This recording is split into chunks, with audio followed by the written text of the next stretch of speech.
America जाने का मौका मिला। स्टेट गेस्ट के तौर पे गए थे। स्टेट गेस्ट जाने के बहुत सारे प्रिविलेज होते हैं और ख़ास तौर पर भारत तो आतिथ्य की भूमि है। यहाँ का कोई भी व्यक्ति बाहर जाता है तो उसके अंदर भी भाव होता है कि मैं किसी का मेहमान नहीं, मैं उनके परिवार का मेंबर बन के जा रहा हूँ। उनको दिए हुए जो छोटे छोटे उपहार थे उनमें भी आपने देखा होगा कि एक आत्मीय, एक संवाद, एक प्रेम और एक भाव समाहित था, जो चाहे अमेरिका की फर्स्ट लेडी को दिए हों या जो बाइडेन को दिए हों। मोदी जी के साथ एक चीज और जुड़ी हुई है इस पूरी यात्रा में कि उन्होंने अपने कार्यकाल के दौरान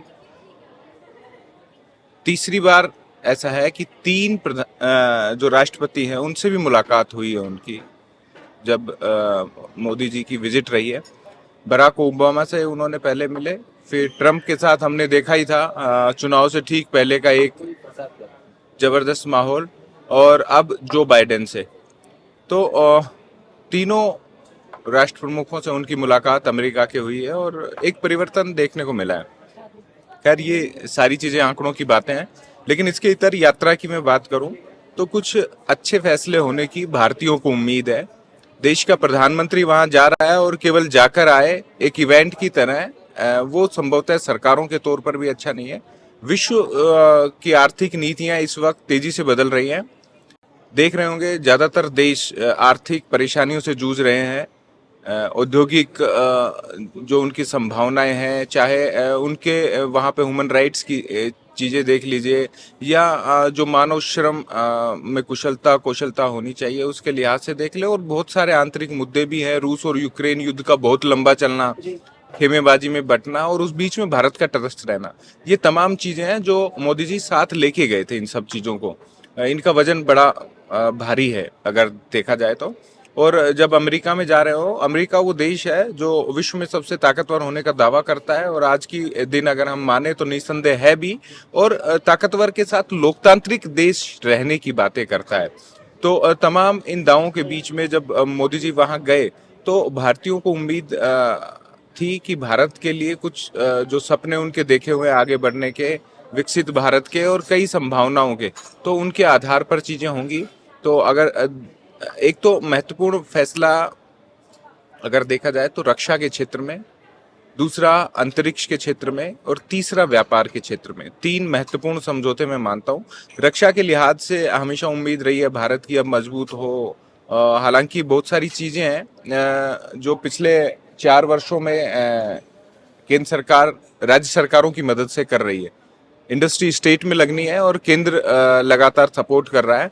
तो जो रक्षा से जुड़ी हुई हैं, चाहे फौजियों की ड्रेस ही ले लें, उनके विशेष जूते ले लीजिए, या बख्तरबंद गाड़ियों का ले लीजिए। जयपुर में भी अगर आप वीकेआई में देखेंगे तो पूरे भारत के रक्षा जो विभाग हैं उनको सप्लाई होने वाली बख्तरबंद गाड़ियां यहाँ बनती हैं।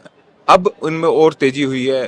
पिस्टल ले लीजिए, दूर तक गन ले लीजिए, और अब जेट विमान की जब हमेशा बात आती है, क्योंकि भारत सीमाओं में घिरा हुआ है। चीन एक महत्वपूर्ण राष्ट्र पूरे विश्व के लिए भी है और भारत के लिए भी है। चीन अपॉर्चुनिटी वाला देश भी है और खतरे वाला भी भारत के लिए। तो इन दोनों के तरीके से अपने रक्षा तंत्र को मजबूत रखना होगा, और चीन के आंतरिक हालात इस वक्त किस तरफ जा रहे हैं वो उस पर नजर बनाए रखने की भी चीज है। तब समझ में आएगा कि भारत को अपनी रक्षा तंत्र क्यों मजबूत करना है, क्योंकि भारत ही एकमात्र देश है जो इस पूरे महाद्वीप में चीन को टक्कर देता हुआ और तेजी से बढ़ता हुआ आएगा, चाहे वो आर्थिक बात हो या पूरे विश्व में अपनी क्षमताओं के लिहाज से। तो रक्षा के लिहाज से जेट में सौदा, और साथ ही एक चूंकि अब जमाना ड्रोन का है तो एक क्षमतावान ड्रोन उसका निर्माण और उसकी जो असेंबलिंग है ये भी यहाँ पर करने की सहमति दिखाई है। अंतर्राष्ट्रीय जो अंतरिक्ष स्टेशन है वहाँ एक भारतीय जाएगा, ये भारत के लिए भी गौरव की बात हो सकती है। उसका लगभग प्रोसीजर जारी है, उस पर पहले भी काम हो रहा था, लेकिन अब एक सहमति के तौर पर, एक उपलब्धि के तौर पर दिखाया गया है।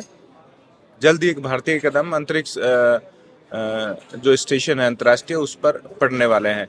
इसके अलावा आर्थिक तौर पर बात करूं तो सेमीकंडक्टर की चीजें थी। टेस्ला के साथ एक महत्वपूर्ण बैठक हुई है। 2 वाणिज्य दूतावास खुल रहे हैं बेंगलोर में और अहमदाबाद में। अमेरिका से संबंधों की मजबूत कड़ी भी है, वो वाणिज्य दूतावास है। तो इस लिहाज से माना जा सकता है इन दोनों जगहों पर एक बड़ा निवेश अमेरिकी कंपनियां आने वाले दिनों में करेंगी, और इवन गुजरात में तो उन्हें जमीन आवंटन की प्रक्रिया के तौर पर भी तेजी से आगे बढ़ा जा रहा है। राजस्थान में भी जापानी जोन है नीमराना में, उसने एक खुशबू फैलाई है पूरे विश्व में कि किसी भी देश में एक विशेष जोन अगर देश का हो तो जापानी जोन जैसा हो सकता है। वहाँ सुरक्षा के लिहाज से, मानव श्रम के लिहाज से तमाम चीजें देखी गई।